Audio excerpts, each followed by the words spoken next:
Assalamu alaikum viewers, this is Aftab Ahmad and you are watching my YouTube channel. Viewers, from today I'm going to start the series of lectures on the history of English literature. Now these lectures will be very much helpful for the students of literature and for those candidates who are preparing for the post of lecturer through Central Public Service Commission. So I will be starting from the Anglo-Saxon age and up to the modern age. But before starting these ages, let me give you a little piece of advice that if you are reading the history of English literature, then read it in a chronological order. I heard some students, the candidates, they were preparing that they started from the age of William Shakespeare, then discussing about the age of William Wordsworth. It means they were randomly discussing. Now what happens that when you read the history randomly, it becomes almost impossible for you to understand it. Now history is written in a chronological order, so it is necessary for we people that we must read the way it is written, not the way we like. So when we discuss about the history of English literature, we will start it from the age of Anglo-Saxon up to the modern age. Let me give you a little example. For example, when we read ABC, we start from A and we end it at Z. Let's suppose if we mix up this ABC and we mix up these letters, then it will be very difficult for we people even to understand that ABC. Now in same way, if we mix up the ages of literature, we disorder the chronological, the others, then it will become very difficult for we people to understand the history of English literature. So I request everyone that read it in a chronological way, starting from Anglo-Saxon up to the modern ages. Okay, this was a little piece of advice for everyone. I hope it will help you. Viewers, let's discuss about the history of English literature now. Many people believe that the history of English literature started with the age of Chaucer, but this is not true. The history of English literature started from Anglo-Saxons. They are considered as the forefathers of English literature. Now Anglo-Saxons, let me give you a brief description that who were Anglo-Saxons. Anglo-Saxons, basically they were the German tribes. They attacked England in 5th century and they settled in England. Now they were such type of people who were involved in war and many other physical activities. While the original Britain, they were civilized type of people. But when Anglo-Saxon attacked, basically they were the three major tribes, Angles, Saxons and Jutes. The dominant role was played by Angles and Saxons. That is why we consider this age as Anglo-Saxons. The Jutes has a little role to play. Now if we talk about the Anglo-Saxon literature now, let me divide it in different portions. The Anglo-Saxon literature before the influence of Christianity, and the Anglo-Saxon literature after the influence of Christianity. Then I will be discussing about the Anglo-Saxon prose, that how Anglo-Saxon prose developed. Now if we talk about the poetry, certainly later on I will be showing you the slides and the description of everything. But the Anglo-Saxon literature start with epic poem, that is Beowulf. Now it is also considered that this poem actually started in Denmark and Sweden, and originally that was in the fashion of ballad. But when the invaders they came into England, and then this poem was reshaped in the form of epic. So this is a famous book of famous poem of the Anglo-Saxon age. I will be discussing about this poem in detail. Then after this there is a dominant role of Christianity. Then we see then the Cadman is there, the Swanwolf is there. They have their own role to play in the development of Anglo-Saxon literature. Then this all is about the Anglo-Saxon poetry.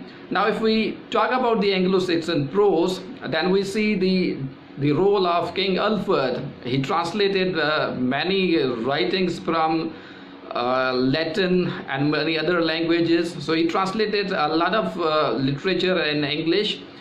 Viewers, now let's go to the screen and discuss the development of Anglo-Saxon literature in a detail. So let's go to the screen. Viewers, now let's discuss Anglo-Saxon literature.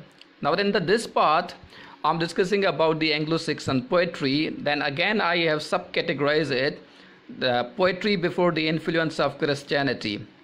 Now the very famous poem during this period is Beowulf. It is an epic poem and we do not know that who is its author. Originally, this poem was written in Denmark and Sweden, and later on it was brought to England by its invaders. As I discussed earlier, that it is believed that Beowulf was written in Sweden and Denmark in the form of a ballad. And later on, when Anglo-Saxons attacked England in 5th century, then they brought this poem to England, and it was in England that this poem was reshaped in the form of an epic. Now this is a poem of 3,000 lines. Beowulf is a name of a hero who kills the monster Grendel, and he also kills the mother of that monster. Beowulf saved the life of the king of Denmark. Now Beowulf is a poem about the Anglo-Saxon. It is about the crude, rough method of Anglo-Saxon life. The picture of social life in Beowulf is primitive. Their method of life was limited to fight, eat, drink, and singing and sleeping. So this was the very basic and famous book during this era. Viewers, the second poem of this age is Widsith, the story of the far traveler. The traveler who wandered over the Germanic lands and visited many princes.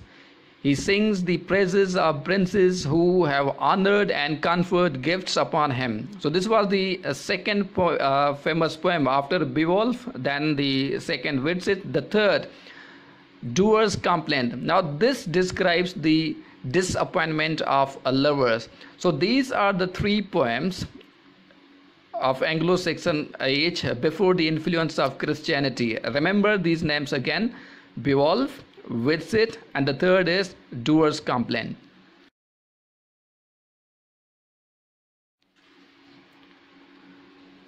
Viewers, now let's discuss the second part, the Anglo-Saxon literature after the influence of Christianity. Now during this period you will find two dominant characters, the two dominant writers. The first is Caedmon and second is Cynewulf.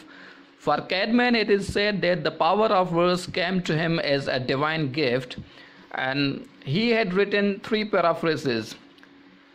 The one dealing with the creation and the fall, second with the exodus of Egypt, and third with the history of Daniel.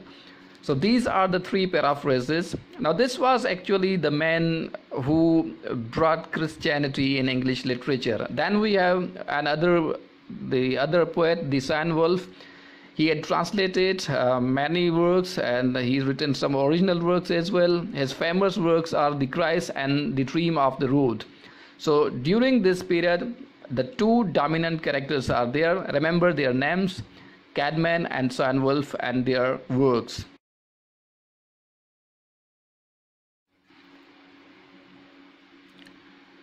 Viewers, now let's discuss about the Anglo-Saxon prose. If we talk about the prose development during the age of Anglo-Saxon, then the name of King Alfred is very dominant. He was not only a king, but he was a great literary figure of that era. Now he himself translated many books from different languages. So the translation which he did himself are: the first, you can see it on the screen, the history and geography of Orosius. The second is the history of Barry, and the third is the consolation of philosophy of Orosius. So these are the works that he translated himself. Then and the green line, you can see the Anglo-Saxon Chronicle began to be written in his age well. So it was also written in his supervision. Now, besides King Alfred, there was another person, Alfred. He was a priest. He also used to write sermons and poetic prose. So this was the development of prose during this period. Viewers, thank you very much for watching this video. I hope this was very helpful and fruitful for you. So very soon I will be posting another video that will be about the Norman conquest and the period between Norman conquest and up to the age of Geoffrey Chaucer. So before going to age of Geoffrey Chaucer, I will be discussing the period in between. So stay tuned. Very soon I will be posting that video. I hope that you will watch it and you will enjoy it. Till then, goodbye.